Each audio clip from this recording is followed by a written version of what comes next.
Welcome to We Really Need to Talk, the show where we find out how to meet our fundamental human needs, and we do that through exploring the often embarrassing times where I didn't have my needs met. And let's go, we really need to talk. Let's see where we're going to land. Wow, so the need for hope makes me think of, the fact that we as a society, we need hope.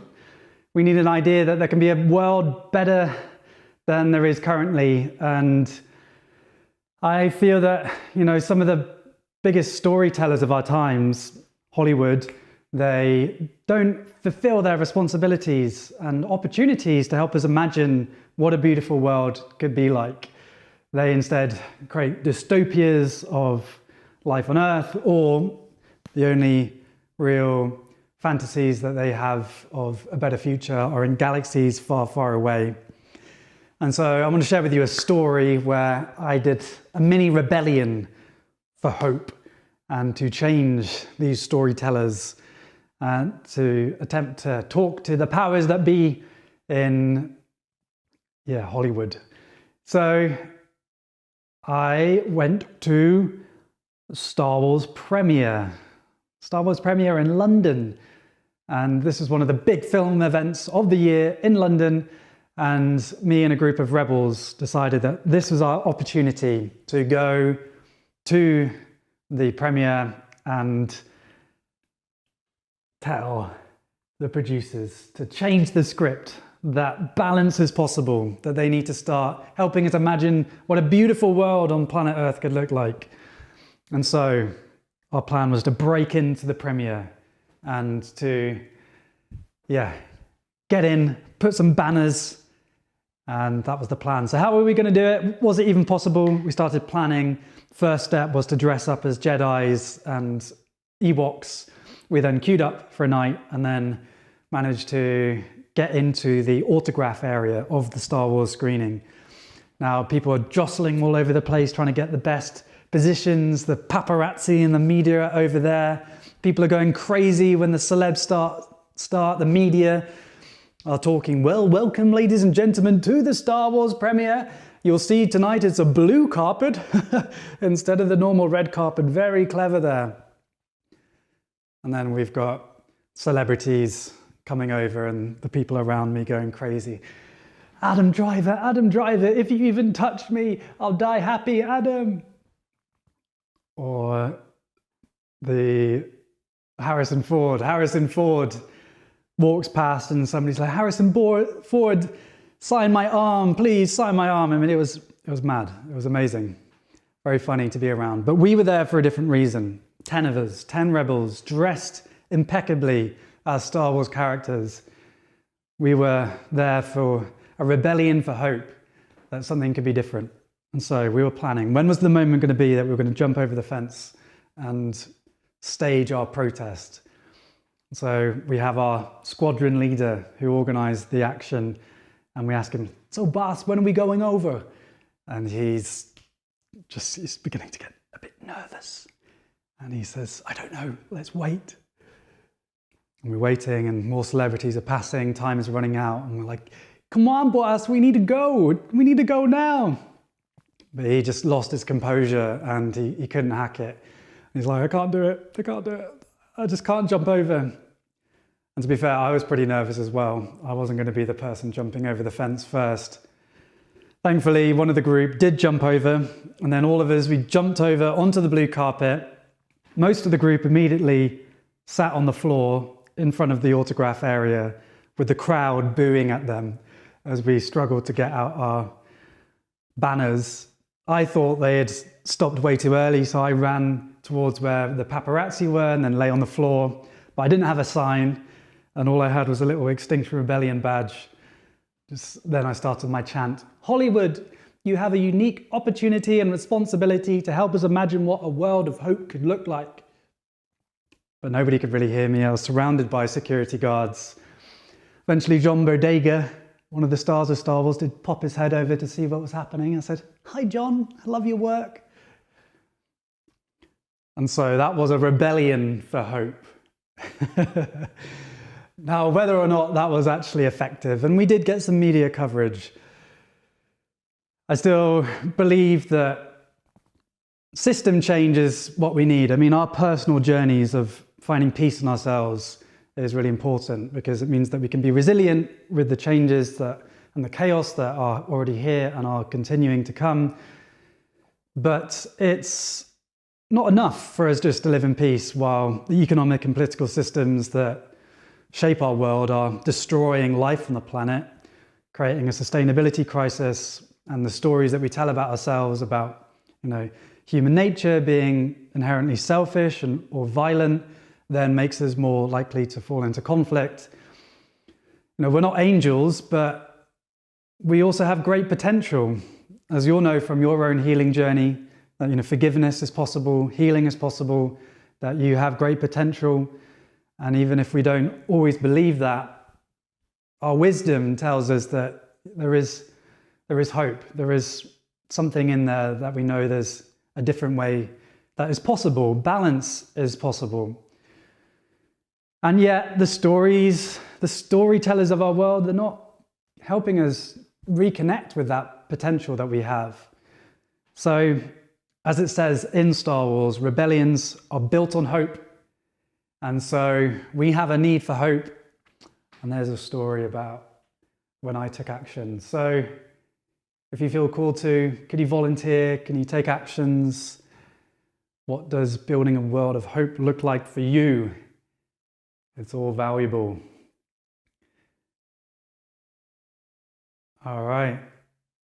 So yeah, there's story number 1 in We Really Need to Talk, the new show where I talk about times that I had my needs that weren't met. And I'm welcoming your thoughts in the chat, which I'll get to in a bit. And why don't we try another one? So welcome to We Really Need to Talk, the show where we try and navigate how to meet our fundamental human needs, told and explored through the times that I didn't have my needs met. Let's see what we're going to talk about. Kindness. Oh, okay. So, as human beings, we have a need for having people to care for us, to be kind to us. And when I grew up with a group of friends that were generally kind to one another.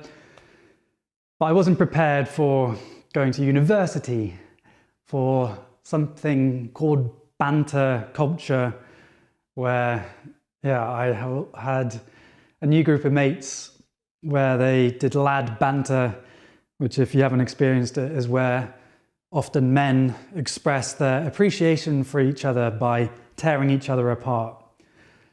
And I didn't handle this very well. I'm a kind of team kindness, and I didn't handle it very well. One example, when I was at university, I had a genius idea. I was going to create 15 kilograms of pasta bake. I'm cooking, frying the onions. You could smell the garlic. And I've got this masterpiece in front of me, so much pasta bake and 30 tubs of Tupperware, because I was going to freeze it. Cook once, eat 30 times, very efficient.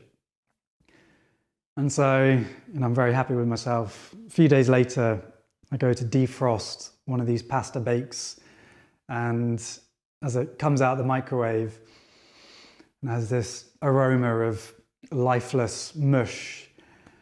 My friends are around the dinner table, my housemates, and this is comedy gold for them. They're loving it.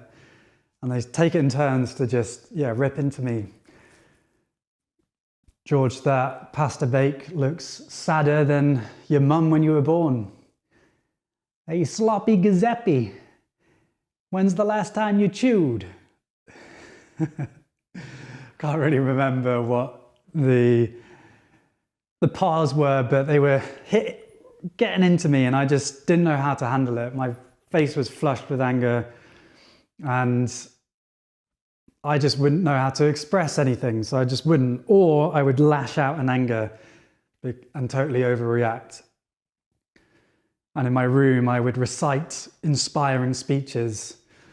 I have a dream that lads everywhere can treat each other not with vicious banter, but treat each other with kindness.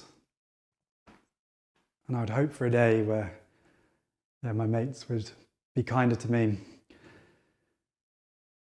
And looking back on it now, I do think banter, which I don't know how much you've experienced in your life, to me feels quite a toxic energy. We all want in our friendships to be celebrated and to be encouraged and to be recognized and to be seen. And for some reason, particularly men have an idea that they can't really celebrate each other. And so they then, put each other down as a way to bond. And that can very quickly descend into bullying. And I'm not a fan of it personally. But I also recognize that, taking a joke is important. And if you think to the kings in their courts in England in the 1500s, who were the people that could actually tell the truth to the kings? It was the jesters. The jester could, tell a joke and actually tell truth to power. But because it was a joke, the king wouldn't kill the person who said it. So for me, I'm really grateful when somebody can, speak to some of my BS or, my blind spots and have a joke at my expense, so long as I feel like it's done with warmth and good intention. So we have a need for kindness, choosing kindness, but then also taking a joke and having fun. So how much have you met your need for kindness? How do you deal with banter? Are there some areas where maybe you're feeling resentful because people are joking? And I went to a laughter yoga workshop once, and one of the exercises was this. Just pointing at yourself and laughing, which, if you haven't done laughter yoga, it does get quite hysterical because it's so awkward at first and just like totally fake. But then it's so ridiculous that then you start laughing at it. And it is very liberating to point at yourself and just laugh at yourself, because we can take ourselves way too seriously. Welcome back. If you are just joining, this is We Really Need to Talk, the show where we are talking about our needs and how to meet them, fundamental human needs, and told through often the embarrassing times where I didn't meet my needs. And the next need we are talking about, it's awe and wonder. Cool. So we as human beings have a need for awe and wonder. It's one of the feelings that can give us an awful lot of meaning and a lot of joy. And how much awe and wonder do you have in your life? One simple practice that I do to bring more awe and wonder into my life is when I, going into the forest and going into nature. Nature is one of the big ways that we can find awe and wonder, partly because it helps us reconnect with what we are a part of and where we come from. It's easy when we're stuck in the city to be stuck in just, our everyday responsibilities, the challenges of life, which, are all fine and part of being human. But can we also take the time to go out into nature and see what that can teach us? And when I go into the forest, I've got a little secret for you. One of the practices that I do, which is slightly strange, but I enjoy it, is if there's nobody around, I go up to the biggest tree that's around and I ask if it's okay, and I give it an embrace and literally stick my face on it, embrace it, and then breathe down, relaxing my face, breathing down into my belly, and then see if I can be present with the tree and listening to the winds and seeing what being present with it can be. I'm an unashamed tree hugger. I love it. And trees for me are quite magical because, they're beings that we share 50% of our DNA with, a living being here on planet Earth. They're aware, they track the sun with their leaves. They have an internal sense of time, tracking the seasons. They can know when a fellow tree in the forest has less nutrients and then sends more nutrients. And they live for hundreds of years. And so when I hug a tree, I feel like the tree might be saying to me, "You're okay. Take it easy, slow down." And the beautiful thing about being in a forest, being in nature, is that it accepts us no matter what headspace we're in. It reminds us that this slower pace of life, this resilience, these beings that have been alive for hundreds of years, they can remind us that we're part of something bigger. And if we do that, then we can find a bit more awe and wonder. So what's an action that you could take to bring more awe and wonder into your life? Like so many things, it's something that can be cultivated, something that can grow over time. And I'd love to know what your thoughts and ways of finding awe and wonder are. Let's do one more, shall we? So let's explore another fundamental human need that we have as human beings. We have these fundamental needs that all of us have, and let's see how we can find these more easily. Love. Love, love, love.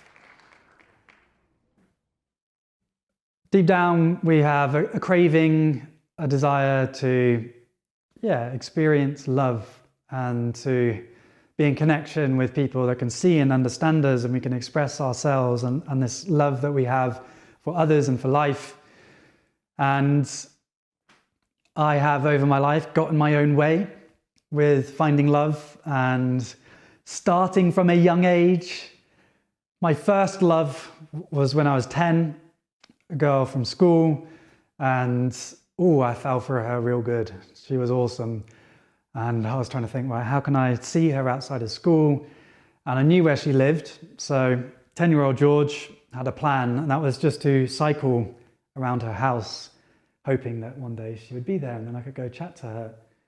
And so I'm cycling by her house. She's got an elegant house. It's spring. There are spring flowers blooming. The smell of romance fills the air. And I cycle day after day. She still doesn't arrive. But finally, one day she does. And I see her, finally my chance to express my feelings. But it was all too much for me. I got nervous, got scared, started cycling away. And then the minute I cycled away, I was like, oh no, I've blown my chance. Oh. Later on, she messages me on MSN, which is what we had before WhatsApp and Snapchat. And chatting to, she messaged me like, didn't I see you at my house today? And I didn't know what to say. So I just said, I love you. And she said, that's nice. And so then, we had a MSN relationship, but never actually connected. But me getting scared of women is a thing that has been common in my life. I grew up with 3 sisters and have lots of friends who are women and get on with humans in general. But there seems to be something in my nervous system that if there's somebody that I fancy, that I get scared. And I want to share with you 3 things that have helped me feel more grounded in connecting with people.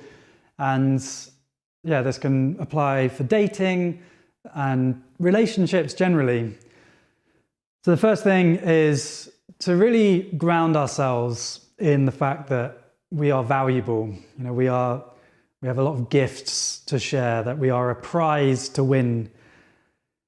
For me, when I saw her, I was like collapsing into self-judgment. I'm not good enough for her. Like I'm not confident enough. I'm not funny enough. And I had similar stories through my 20s. And here's the funny thing about that not enoughness.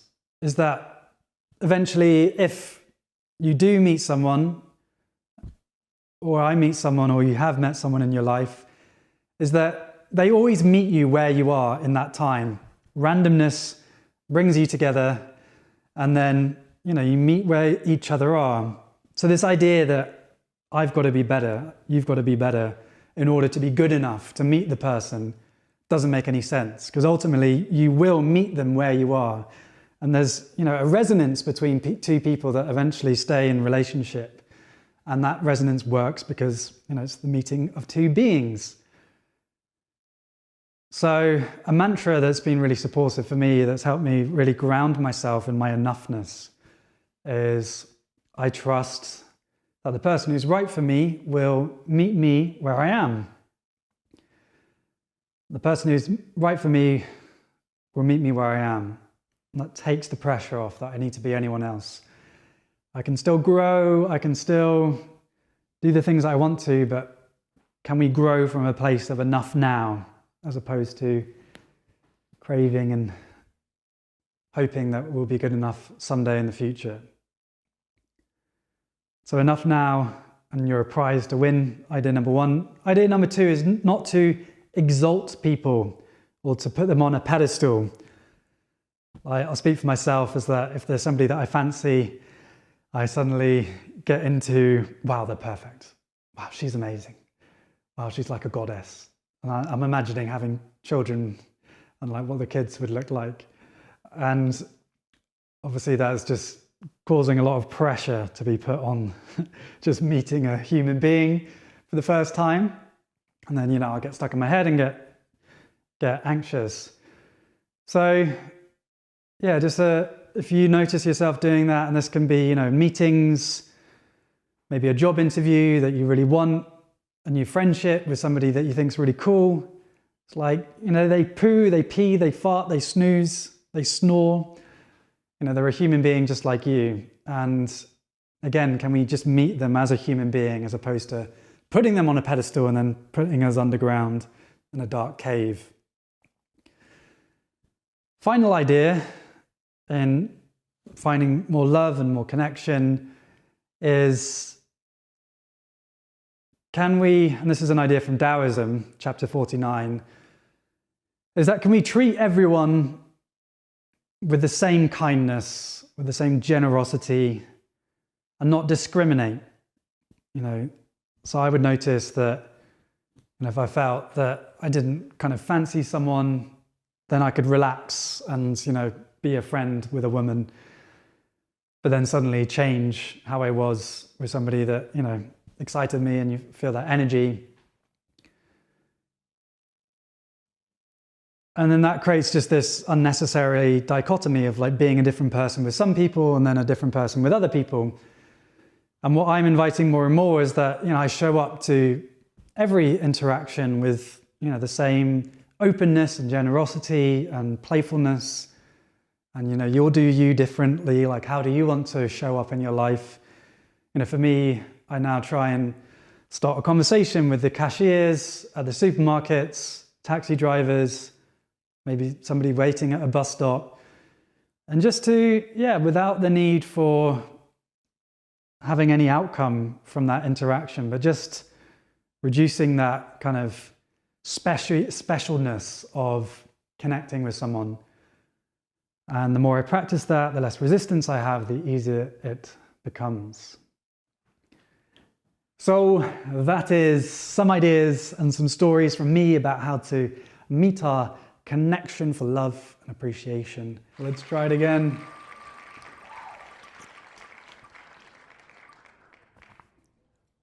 Peace.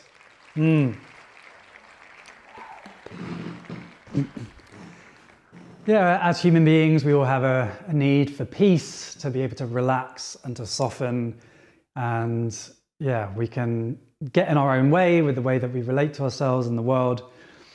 And how do we find peace with challenging experiences? Like, say you've got an important conversation coming up, a meeting, a date, something that you're a little bit nervous about, maybe some public speaking. How do you find some relaxation with that?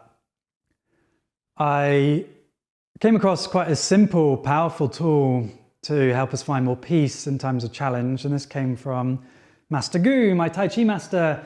And Master Gu, if you didn't know, is an awesome singer. He's got a beautiful operatic voice. And that's always really inspiring for me. And me and Master Gu, we went to, when I was in China, went to a martial arts cultural show.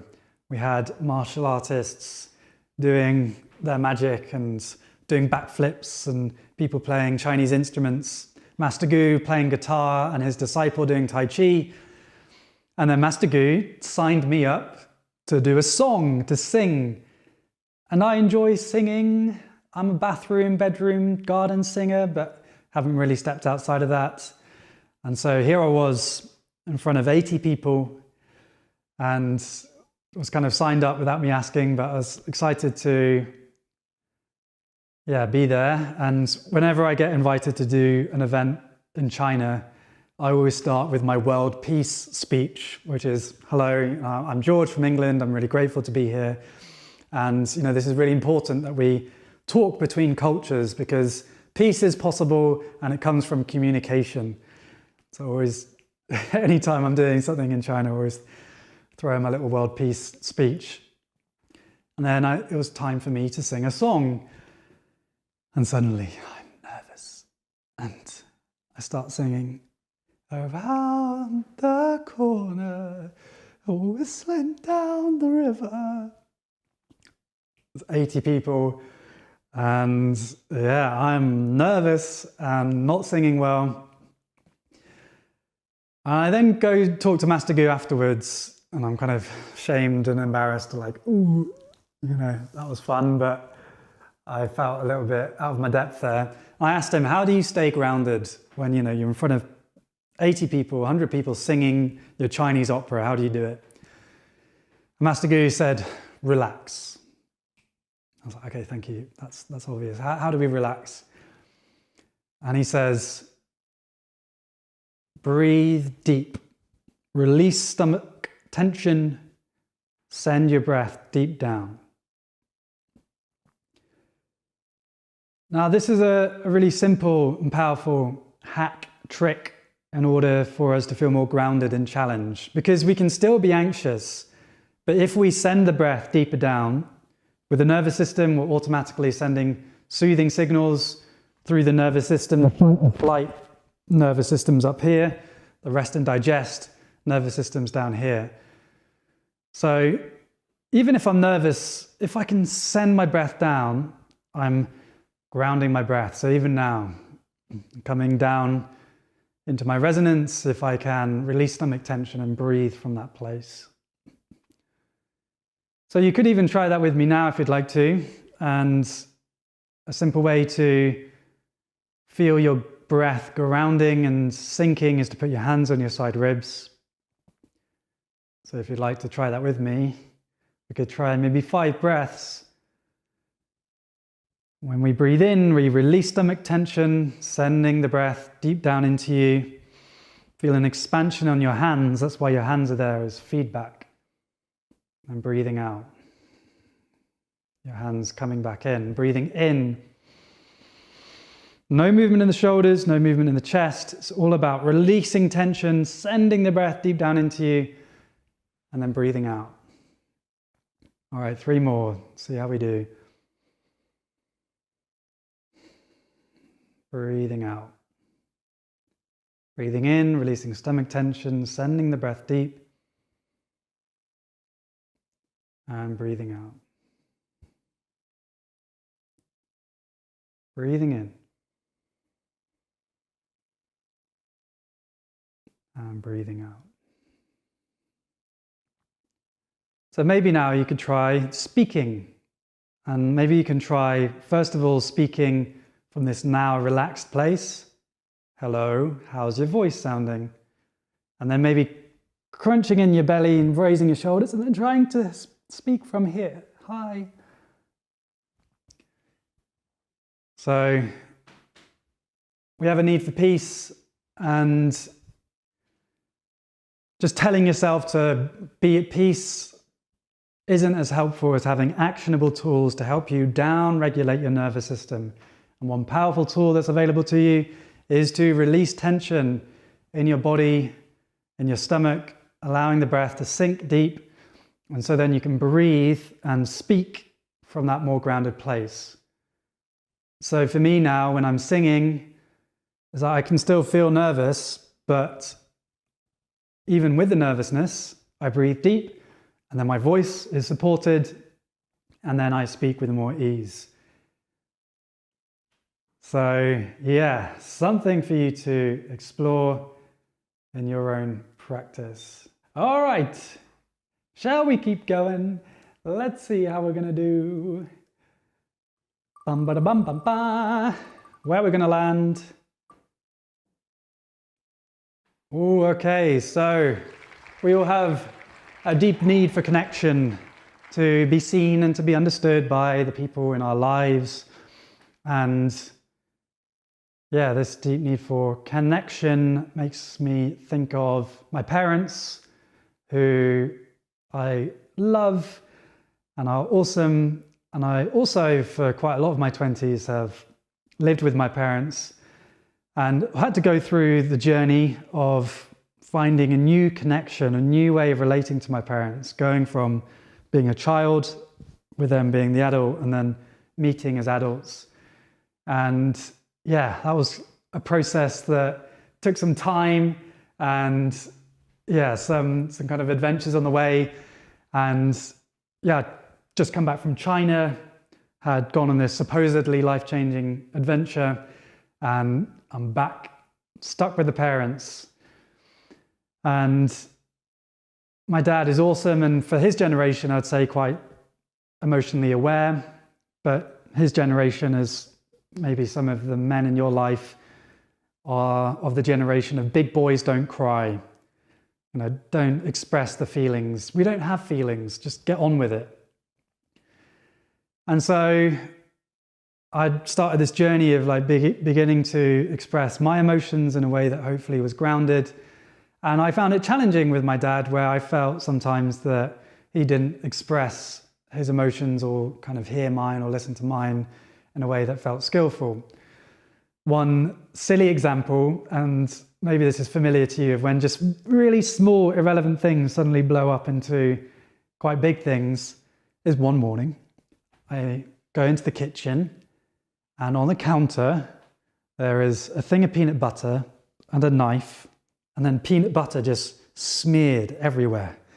I'm thinking, what happened to Dad last night? Like, did a thief come in and challenge him? Like, you're crumpet all your life, sir. Dad's fighting him off with the peanut butter knife, and just getting peanut butter everywhere.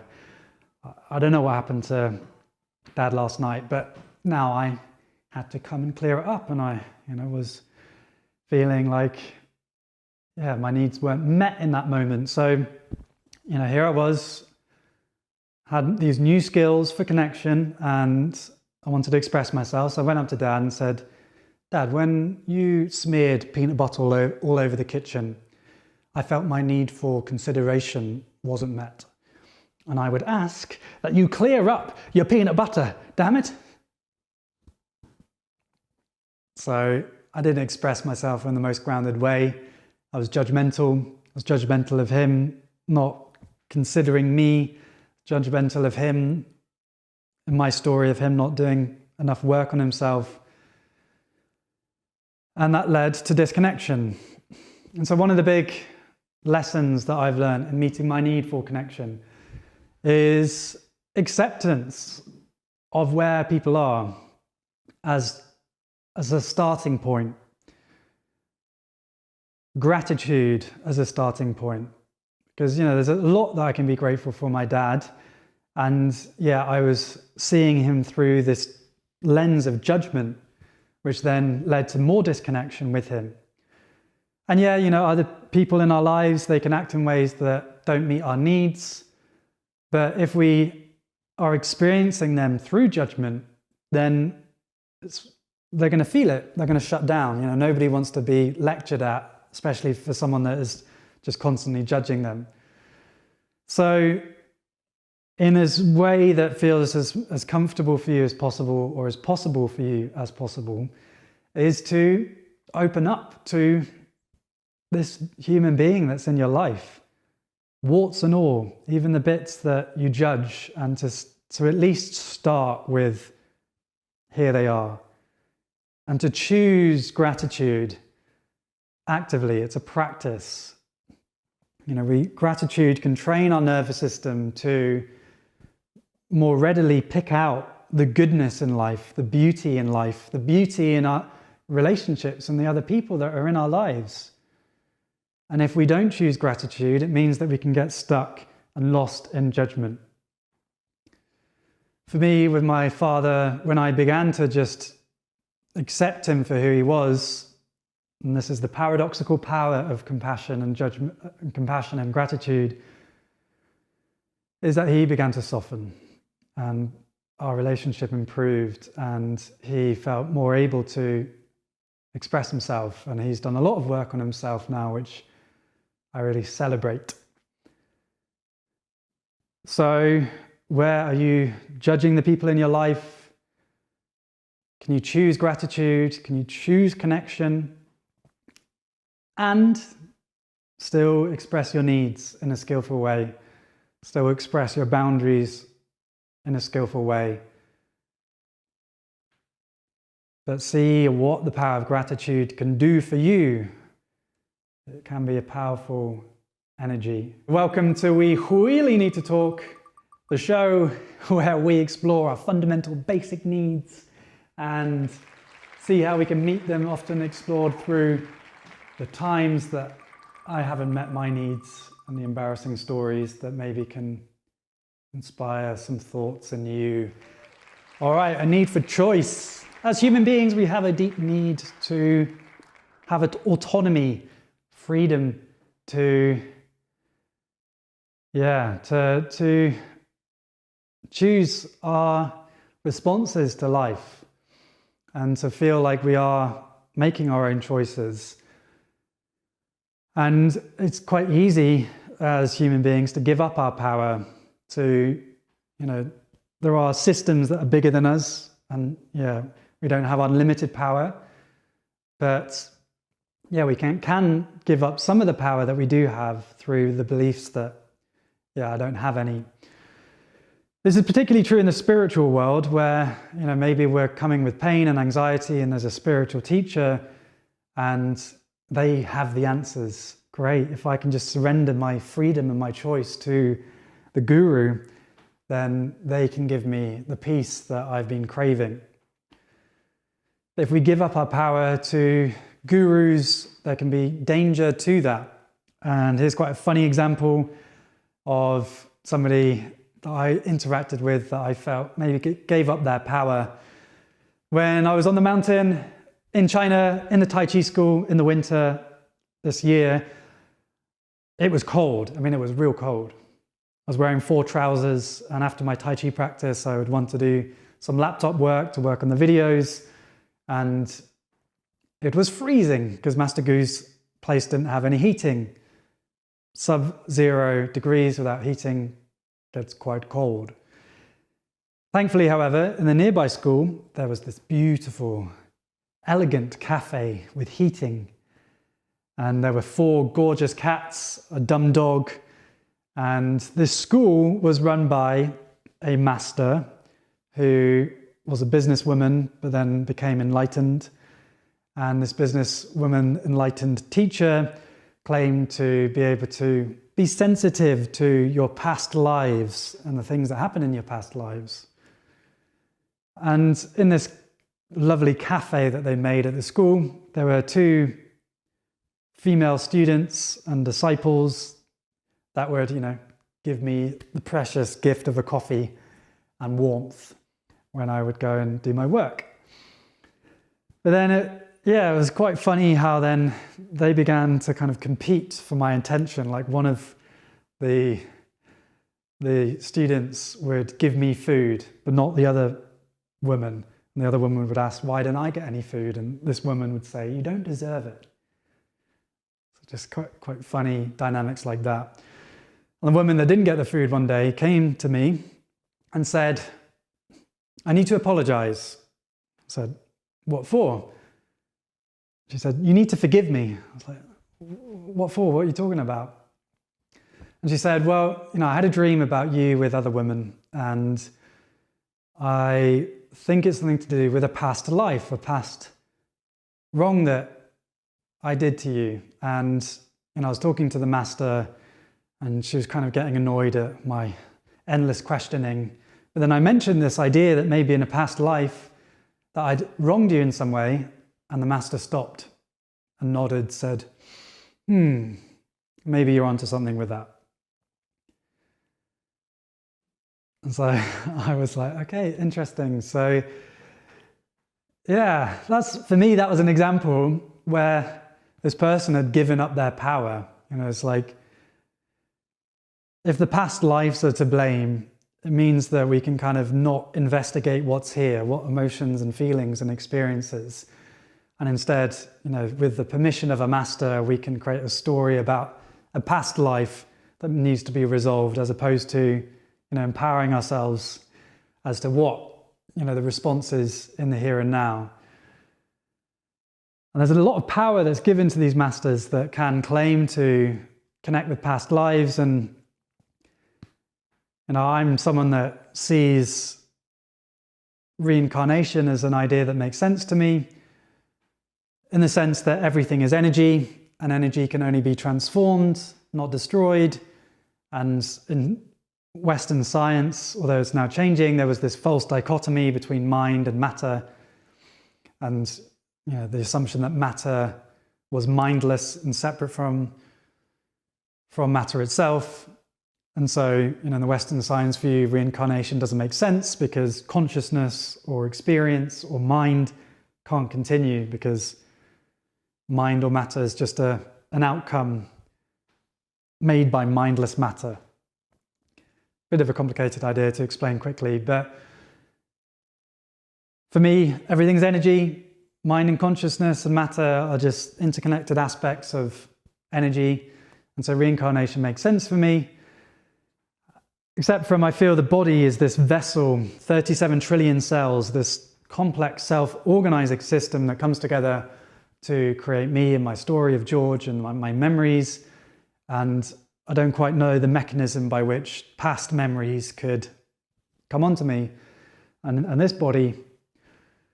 Although I have talked to some people that have shared some interesting experiential evidence of people that have memories from the past that they couldn't possibly have, like children remembering the lives of somebody 80 miles away 10 years ago. So I leave a question mark around the past lives. But if we put our power into a guru that can tell us, whether or not we did something in the past, for me, that's giving up our power.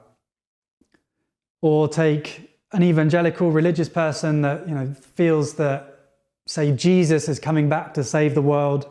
Instead of exercising the power that we do have to change, then, we wait for the day that we're going to be saved. Whereas, the way that I interpret the coming of Christ, again, is the same way that Matthew Fox, a great mystic Christian thinker, talks about it, as Christ consciousness. That the coming of Christ is a metaphor for the coming of Christ consciousness into the hearts and minds of humanity, where we find compassion and peace. And in so doing, heaven does become a place on earth. And so that prophecy is fulfilled, not because something outside of us is saving us, but because we take the power that we do have to transform our lives and our societies and our planet. So we as human beings have a deep need for choice. And, where are you waiting for miracles? Are there areas of life where you're giving up your power? Can you take back your freedom, your choice? What would that look like for you? Does the concept of karma exist in Taoism? Or Taoism is all about interconnection, no separation, harmony. And so in an interconnected system, then every cause ricochets and has countless immeasurable effects. And this is the basics of karma, is that what you put out, you bring back in. And say in our relationships, if we help somebody out, maybe by connecting them, if they're looking for a new job, we connect them with a friend and they get a job. That one person may not help us get a job. We may not get the karmic response straight back from them, but that person then is given permission to be generous and to give and to offer, and then create more experiences with other people where they can be generous and give and offer. And then sure enough, it does come back to you in a real sense. So for me, that's the basics of karma. We don't have to get too metaphysical or woo-woo about karma. For me, it's just the simple reality of being in an interconnected system. What goes out comes within, because really we're not separate in the first place. And the idea of us being separate is just a story. All right, thanks for your thoughts. Welcoming your chat. So we're gonna just keep going with this. So if you've got to head off, that's cool. But I've got lots of stories to share with you. So let me grab a little drink. And maybe we could take a breath together. If you'd like to join me, we could take a little break. And coming to your breath, if you'd like to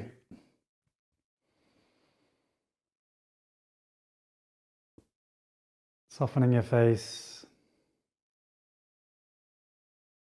breathing in,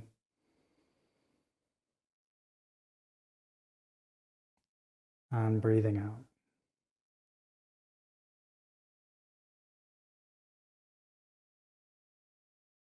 Breathing in.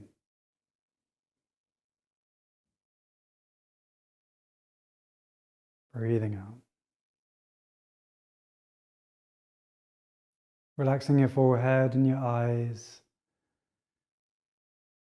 the cheeks and the jaw. If they can soften, allow them to.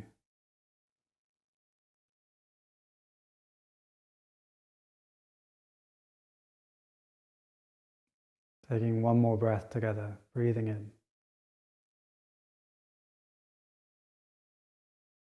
And breathing out.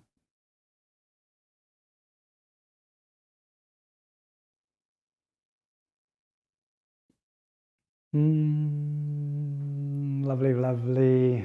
Nice to take a little pause with you. Dun, dun, dun, dun, dun, dun. Ooh, ooh, ooh. Independence. We as human beings have a need for independence. And for me, I love being by myself. And I've also quite a lot in my life experienced loneliness. And so I want to share some ideas where we can navigate these simultaneous needs to be in connection and to have independence and to be free. And a story comes to mind when I finished university and I was socially depleted. I just had enough of people and I wanted to be by myself. So I decided to go traveling by myself, hiking in Spain, and I hiked up a mountain, not knowing where I was going to stay. Then I came across a mountain hut, a refugio. There was nobody about, except for some goats. And I go inside, and the refugio split into two rooms, one where I can sleep, and the other had an altar in, with Jesus on the cross and Mary crying her eyes out. But that didn't matter.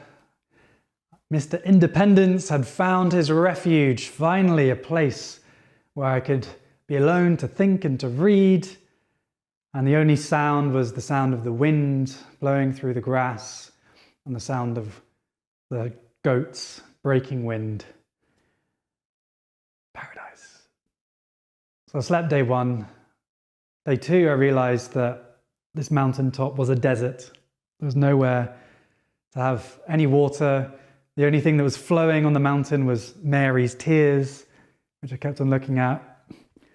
I go and run for 10 kilometers, hitchhike down the mountain, find some water, come back. All right, I'm here.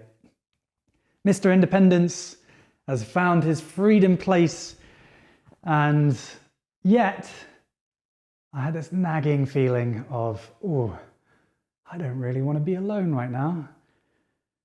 And I'm looking at Mary's face, crying at the loss of her son. And I'm just beginning to feel more and more alone. And then I start beating myself up. It's like, well, look, this is what you wanted. And now you can't even enjoy being by yourself. So I want to pause the story there and what's happening? Like, what is loneliness and why do we have it? Because being alone is different from loneliness.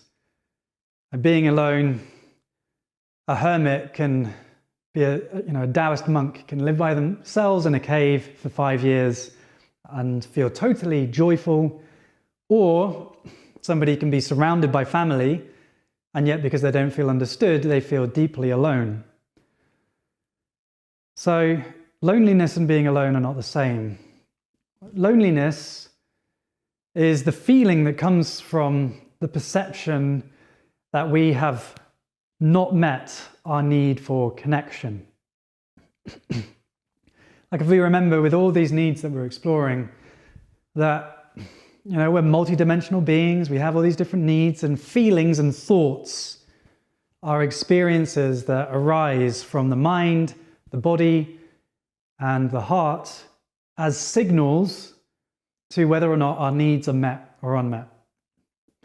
And so loneliness is the feeling that comes up when we feel our need for connection isn't met. And how do we get our needs for connection met is connections with others or connections with ourselves.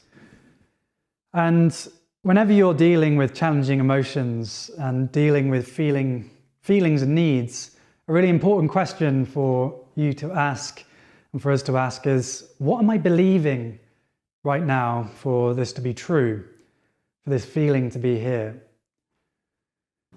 So I was feeling lonely, and when I'm exploring my connection with other people, what am I believing? What am I telling myself to feel lonely? And for me, it was that I don't have enough friends that understand me, and I'm single and feeling lonely because of that. So once we get to the belief, we then have a couple of options. We can assess, is this true? Is this thought true? From a place of wisdom and perspective. And if it is, then we can do something about it. So looking back now, I think that actually I could have had a lot more gratitude for the connections that I had in my life. I was kind of judging my friends and not allowing myself to really receive the connection that was there. So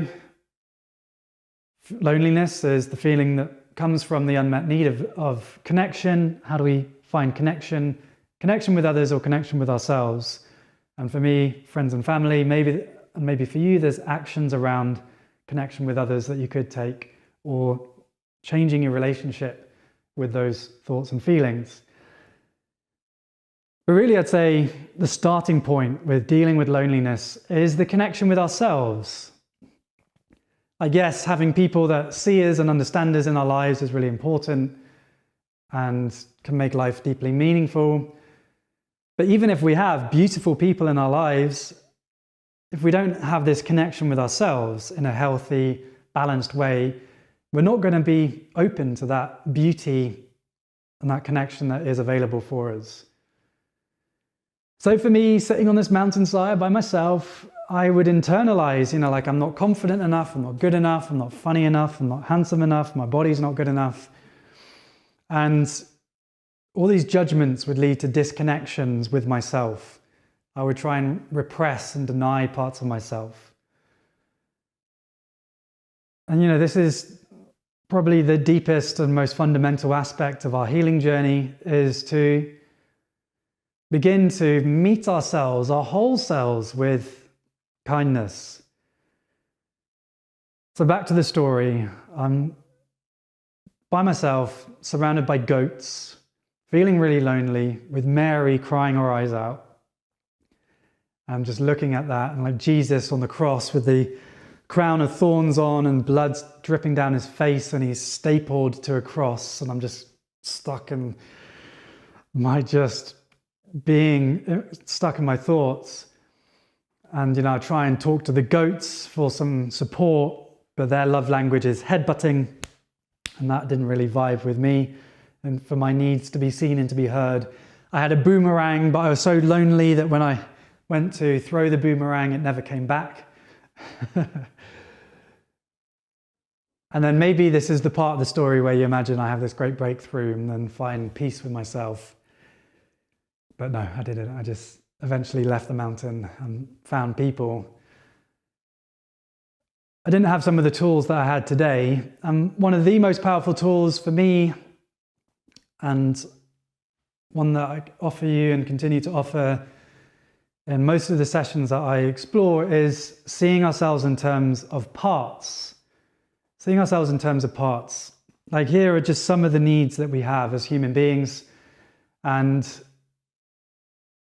all of these needs create different voices and different patterns within us. So, the need for independence can come up as a part of us. The need for connection can come up as a part of us. And if we begin to acknowledge these different aspects of ourselves, then we can begin to connect with our deeper self, our wise self, that place of compassion and kindness and awareness and patience that can watch these thoughts and feelings. And for me now, I imagine all the different parts of me around a table, and I've got my wise self who then listens to these different parts. So for me, the part of me that needs connection, I call Georgie. And Georgie wants to play and to be with people. And if sometimes he's feeling disconnected, now I listen to him.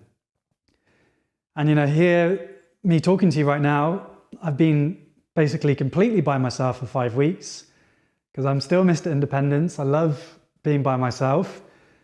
And Georgie has had times coming up and saying, I want to be with people. And my wise self is, really hearing that and listening with compassion. But there's a huge difference between I am lonely and there's part of me that's feeling lonely. Can you feel the difference in that? Big difference between I am lonely and there's a part of me that's lonely. Because then I am not overwhelmed by that loneliness, and I can begin to assess from my place of wisdom, my wise self, to see, okay, what should I do? Because actually this time by myself has been really precious, and I've got loads of connection coming up in the summer. And so I can say, Georgie, I hear your need for connection, and there's lots of fun coming. So, we're all good. And from this place of wisdom, I want to live with joy and presence and ease. And then, I breathe. Whoa, celebrating that. I breathe and find more ease. So, feelings and needs are signals, feelings and thoughts are signals of whether or not our needs are unmet or met.